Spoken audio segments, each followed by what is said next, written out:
Hello guys, flex ko nga pala ang niluto kong ginataang bangus with kalabasa para sa aming hapunan. Yan nga pala guys ang kanyang mga rekado, simple lang. Ayan lang, gata, bawang, sibuyas, asin, paminta at syempre ang healthy na kalabasa at saka bangus. Ayan lang guys ang rekado ng ginataang bangus na may kalabasa. At saka, ayan guys, ipiniprito ko muna ang bangus para mas masarap siya. Inailahok sa ginataan.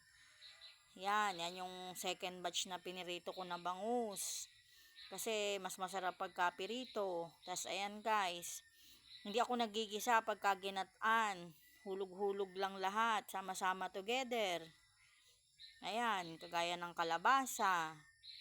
Tapos, pagkalagay mo sa kawali ng kalabasa, saka mo lalagyan mo lang siya ng basta halo-halo lang siya, hindi na kailangang igisa. Lalagyan lang ng bawang, tapos sibuyas, tapos asin, paminta.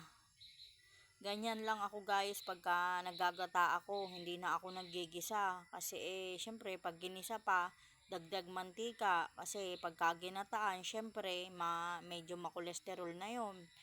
Ayan, pagkahulog ko ilalagay ko na ang pangalawang gatayan guys, yan yung malabnaw. Yan ang pinakailalabog ko diyan sa kalabasa. Hindi ko na siya nilalagyan ng tubig kasi dadami ang kanyang sabaw. At saka mabilis namang malabog ang kalabasa sa gatalaang malalabog na yan, hindi na kailangan ng tubig. Tapos yan, nilagyan ko nga pala ng kaunting pampalasa para mas masarap ang ating ginataang bangus na kalabasa, na may kalabasa. Tapos ayan, takpan lang para mabilis siyang maluto.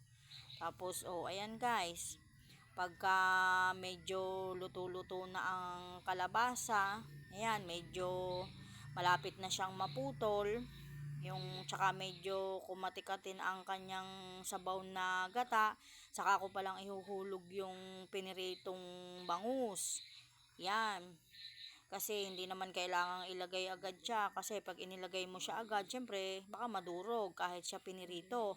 Ba guys, naghugas ako ng kamay dyan ha, kahit kinamay ko yan. Basta ugaliin natin, tuwing magpe-prepare tayo ng pagkain, lagi tayong maghuhugas ng kamay para, syempre, para malinis ang ating kamay at syempre pagkain yan, kaya kailangan laging malinis. Ayan guys, tapos yan, binuhos ko na dyan ang unang gata.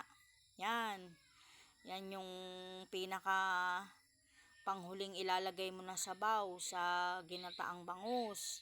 Tas ayan, ganyan lang siya. Pag nailagay mo na yung unang gata, aantay-antayin mo lang siyang kumulo ng kaunting oras. Ayan, ganyan lang yan. Diba, napakabilis lang ng ginataang bangus na may kalabasa. Ayan, kumukulo na siya. Tapos nilagyan ko nga pala guys siya ng 3 sili kasi medyo mahilig kami sa maanghang.